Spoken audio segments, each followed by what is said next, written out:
Okay, so like I was saying, when Alice begins growing, what does this symbolize? So she gets a lot of flack from the dormouse.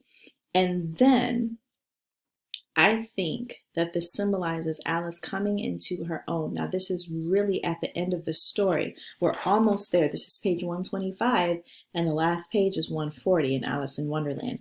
So she's starting to grow into her regular size, and she's kind of outgrowing this place that she's in, but it's also making her feel she's growing into herself, coming into her own. She's growing into her own self assuredness as well. So I think that's what that's symbolizing.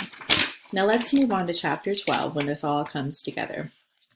So on page 132, Alice is called to the stand and she is expected to give her evidence in front of the court as far as, I mean, who knows what? It just says, what do you know about this business? And she says nothing. So really her evidence is nothing.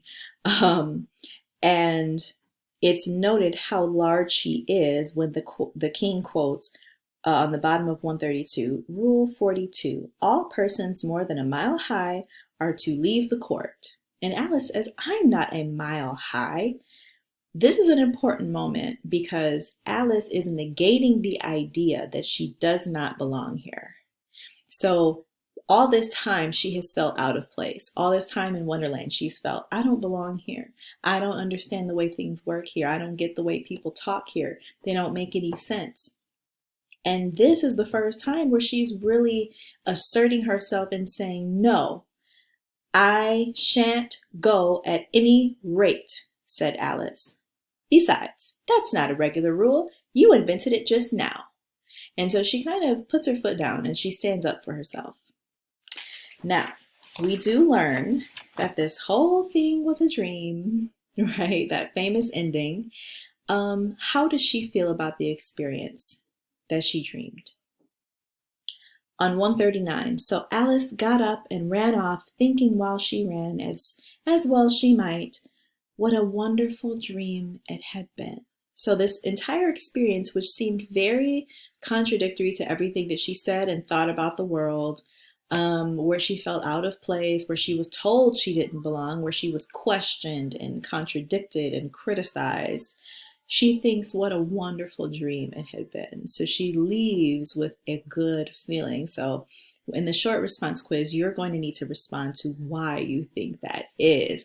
How do we know that the place Alice dreamt of is actually real? Okay, so at the end of the book, we're told that this was just, a strange tale.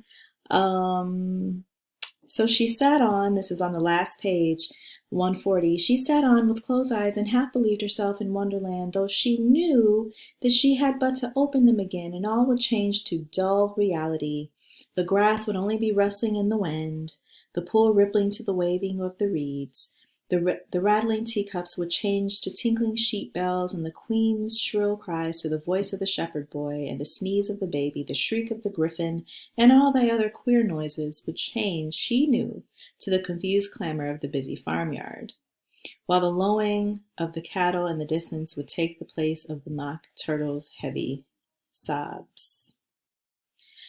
So we're getting a hint here before this about how we know that this place might really be real, because as you know, and if you've seen the film, if you've read the rest of this book, Through the Looking Glass tells us that she returns to this place. So then the place must be real. And so on 139 it says, her sister sat just still, just as if she left her, leaning her head on her hand, watching the setting sun and thinking of little Alice and all her wonderful adventures, till she too began dreaming after a fashion, and this was her dream. And it's the same type of dream that Alice had. So this is a real place. What is the moral of this story? This is the thing that I'm leaving you to answer on your own. Look at page 140, look at the last page, and then really think about what this means in terms of children's literature, all of the analysis that we've been doing, everything we've been discussing. what is the lesson learned at the end? In other words, what does this really mean for Alice? And I hope you've enjoyed. I'll see how you did on the response quiz. I'm looking forward to reading what you write. Let me know if you have any questions. Thanks for watching.